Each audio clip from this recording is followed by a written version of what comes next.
तब बच्चों अब हम जो कहानी समझी खरगोश और हाथी, अब आप समझते हैं उनका अभ्यास। तो अभ्यास में क्या है देखो। प्रश्न नंबर 1, इस कहानी में 3 चित्र दिए गए हैं। हर एक चित्र के संदर्भ में वर्णन लिखिए। तो हमने बच्चों देखा कि इस कहानी में कितने चित्र थे, हम अपने इकाई के अंदर देखते हैं। तो इस कहानी में 1, 2 और 3 चित्र हैं।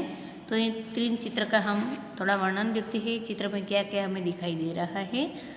तो पहले चित्र में देखो बच्चों, 8 खरगोश दिखाई दे रहे हैं, 2, 3, 4, 5, 6, 7 और 8। उसमें वो इधर उधर कूदते हैं, देख रहे हो, इधर उधर कूद रहे हैं। कोई खरगोश खड़ा है, कोई खरगोश बैठा है, कोई खरगोश सो रहे हैं, कुछ खरगोश आपस में बात कर रहे हैं और सभी खरगोश ऐसे में खुश दिख रहे हैं। लेकिन एक जो सरदार खरगोश आगे बैठा है वो हमें कुछ नाराज बैठा हुआ दिख रहा है। तो ये पहला चित्र था। अब हम देखते हैं दूसरा चित्र। तो दूसरे चित्र में क्या है बच्चों, देखो ये है हाथियों का सरदार और सामने 3 खरगोश बैठे हैं और खरगोश ने जो अपने आगे वाले पैर उठाए हैं, खरगोश ने अपने आगे वाले पैर उठाकर बैठे हैं और हाथी ने अपनी सूंड उठाई है। ऐसे वो अपने एक दूसरे को नमस्कार करते हैं। खरगोश हाथियों की शरारत के बारे में, जो खरगोश है वो हाथियों की शरारत के बारे में हाथी सरदार से विनती करते हैं, हम चित्र में देख सकते हैं। और सरोवर के पानी में चंद्र का प्रतिबिंब दिखाई देता है और जमीन पर छोटी घास भी, हमें ये आकाश में और बादल भी दिखाई दे रहे हैं और छोटी घास भी दिखाई दे रही है। और सरोवर में जो चंद्र का प्रतिबिंब हम देख रहे हैं, ये चित्र देखो, ये सरोवर में हमें चंद्र का प्रतिबिंब यहाँ हम देख सकते हैं। अब देखो बच्चों आगे तीसरा चित्र है, उसमें हमें चित्र में 3 हाथी दिखाई दे रहे हैं और सामने 3 खरगोश भी बैठे हुए दिख रहे हैं। देखो यहाँ खरगोश की विनती हाथियों ने मान ली है। हमने पाठ में देखा कि कैसे खरगोश अपनी समझदारी से हाथियों को अपनी विनती को मनाते हैं और हाथियों ने भी अपनी भूल स्वीकार कर दी है, चांद मामा से अपनी माफ़ी मांग लेते हैं। और सरोवर में चंद्र का प्रतिबिंब हिलता कांपता दिखाई देता है और ऐसे हाथियों ने उस जंगल को छोड़कर जाने का भी निर्णय किया गया है। तो ये सब हम इस चित्र में देख सकते हैं। तो ऐसे हम 3 चित्रों का वर्णन देखा। अब देखो प्रश्न नंबर 2 में क्या है, मुहावरों के वाक्य प्रयोग में बारे में सही विकल्प चुनिए।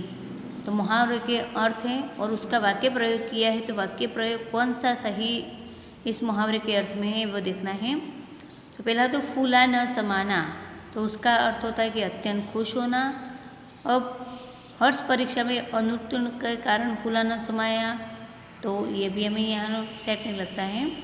मोनाली स्कूल में प्रथम नंबर आई इसलिए वो फूली न समाई, तो अत्यंत खुश हो जाती कि स्कूल में प्रथम नंबर आया है, इसलिए ख वाला वाक्य प्रयोग यहाँ हम ख लिखेंगे।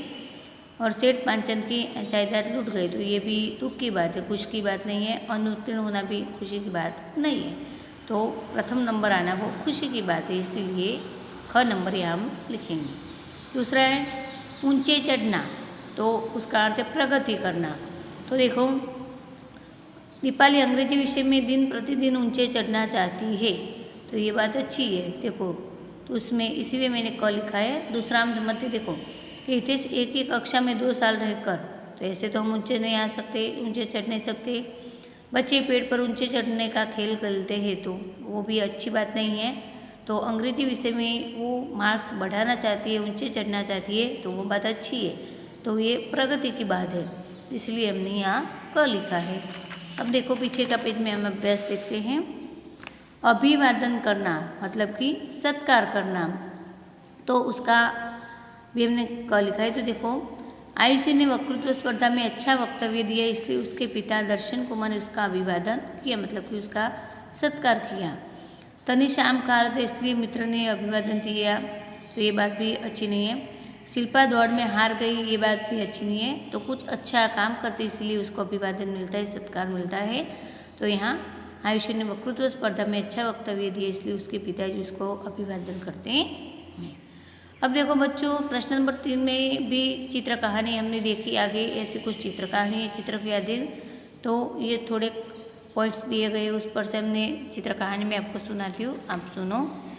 तो ये देखा, ये अपने ये कहानी बच्चों पढ़ी भी होगी, कछुआ और खरगोश की कहानी है। तो हमको पता है कि कछुआ चाल में बहुत स्लो चाल में चलता है, धीमे धीमे, और खरगोश दौड़ता है। उनके बीच एक स्पर्धा होती है दौड़ने में, फिर भी खरगोश हार जाता है और कछुआ जीत जाता है। तो खरगोश को ये घमंड था कि मैं तो उससे तेज दौड़ सकता हूँ, वो तो स्लो चलता है। तो थोड़ी देर वो आराम करने बैठ जाता है और कछुआ धीरे धीरे से वहाँ से आके निकल जाता है। तो ये कहानी मैं आपको सुनाती हूँ। देखो, पहले हम इसका शीर्षक देना हो तो, या खरगोश को घमंड आता है और घमंड के कारण वो हार जाता है, तो घमंडी का सिर नीचा, घमंडी हमेशा हार जाते हैं। तो इसलिए इसका शीर्षक बनाना हो तो घमंडी का सिर हमेशा नीचा होता है। तो देखो, कछुआ और खरगोश के बीच स्पर्धा हुई। किस बात की स्पर्धा होती है, उस मुद्दे से मैं आपको समझाती हूँ। तो पहले तो देख सकते हैं कि एक जंगल यहाँ दिख रहा है, एक जंगल था, उसमें कुछ खरगोश रहते थे। उसमें क्या होती है, उसे अपनी तेज चाल पर खूब घमंड था। किसको? जो खरगोश है उनको अपनी तेज चाल पर बहुत घमंड था। और उसी जंगल के तालाब में एक कछुआ भी रहता था। और जिस जंगल में खरगोश रहते थे, वहाँ तालाब के किनारे एक कछुआ भी रहता था। खरगोश उसकी धीमी चाल पर हंसता था। कछुआ में पता है कि धीमी धीमी चलता है, तो खरगोश हमेशा उनकी धीमी चाल पर हंसते थे। एक बार उसने कछुए के साथ दौड़ने की स्पर्धा लगाई। कछुए और खरगोश के बीच दौड़ने की स्पर्धा होती है। अब देखो आगे, खरगोश तेज दौड़ रहा है, तो कैसे, देखो, दौड़ शुरू हुई। खरगोश ने कछुए को जल्दी ही पीछे छोड़ दिया। खरगोश तेज दौड़ से दौड़कर उसके आगे निकल आता है और कछुए को पीछे छोड़ देता है।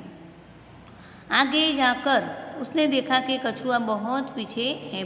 कछुआ के आगे खरगोश निकल जाता है और पीछे देखता है तो कछुआ तो बहुत पीछे दिख रहा था। उसने सोचा, क्यों न थोड़ा आराम कर लूं।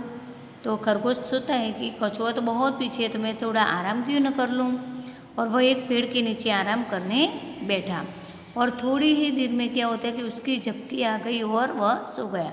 क्योंकि थोड़ी ही देर में उसको नींद आ जाती है और वो सो जाता है।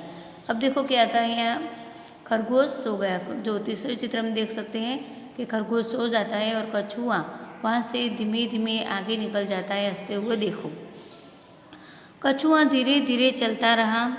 वह खरगोश को सोया हुआ देखकर क्या करता है, चुपचाप आगे निकल गया।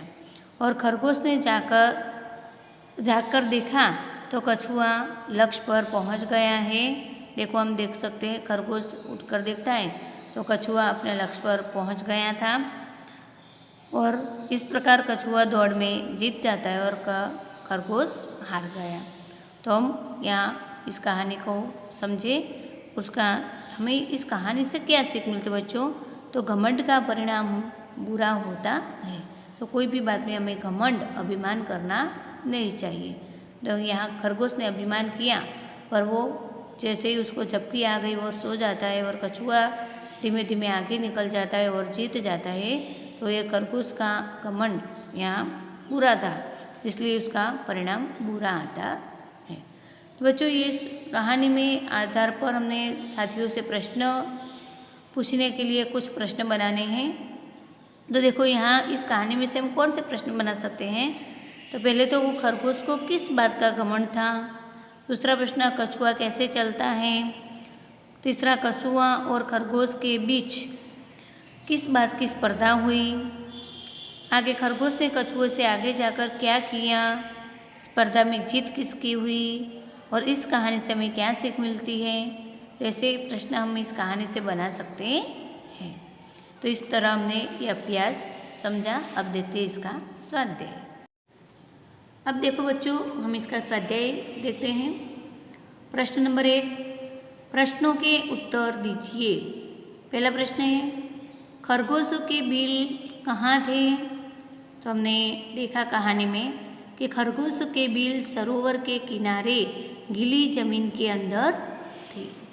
दूसरा प्रश्न, खरगोशों का सरदार क्या बोला। तो खरगोशों का सरदार बोला, हम चांद के भांजे हैं, मामा रोज सरोवर में हमसे मिलने आते हैं और वे आपसे नाराज हैं। तीसरा प्रश्न, पूर्णिमासी का चांद कैसा है। तो पूर्णिमासी का चांद गोल है। 4 नंबर का प्रश्न, तालाब में क्या दिखाई दे रहा है। तो तालाब में चांद दिखाई दे रहा है और वह लहरों से साथ साथ ऊपर नीचे हो रहा है। 5, चंदा मामा से माफ़ी कौन मांग रहा है। तो हाथियों का सरदार चंदा मामा से माफ़ी मांग रहा है। प्रश्न नंबर 2 में मातृभाषा में अनुवाद कीजिए। तो कुछ वाक्य में दिए, उसका गुजराती अनुवाद करना है हमें। देखो, सरोवर के किनारे गीली जमीन थी। तो सरोवरना किनारे भीनी जमीन हती। हम चांद के भांजे है, अमे चंद्रना भाणेज छीए। हाथियों के झुंड में कुछ शरारती हाथी थे। तो हाथीओना टोळामां કેટલાક તોફાની हाथी હતા। खरगोशों के सरदार ने एक उपाय सोचा। तो खरगोश मतलब कि ससलाओना आगेवाने, सरदार એટલે आगेवाने, एक उपाय विचारे। तो ये सब मैं स्वाध्याय पोथी के अंदर आपको लिखकर भेजने वाली हूँ। ये हम पहले समझते हैं। प्रश्न नंबर 3, संदर्भ पुस्तकें पढ़कर पता करो और लिखो कि पूर्णिमासी कब होती है और अमावस्या कब। तो बच्चों, हम गुजराती में जिसको पूनम और अमावस मतलब कि अमास बोलते हैं, तो वो कैसे बनते हैं वो मैं आपको समझाती हूँ। देखो, तो इसमें क्या होता है कि भारतीय महीने में हमें एक शुक्ल पक्ष होता है और एक कृष्ण पक्ष होता है। तो शुक्ल पक्ष में 15 दिन होते हैं और जो शुक्ल पक्ष के 15 दिन होते हैं वो पूर्णिमा से बोलते हैं और कृष्ण पक्ष के जो 15 दिन होते हैं उसको अमावस्या बोलते हैं।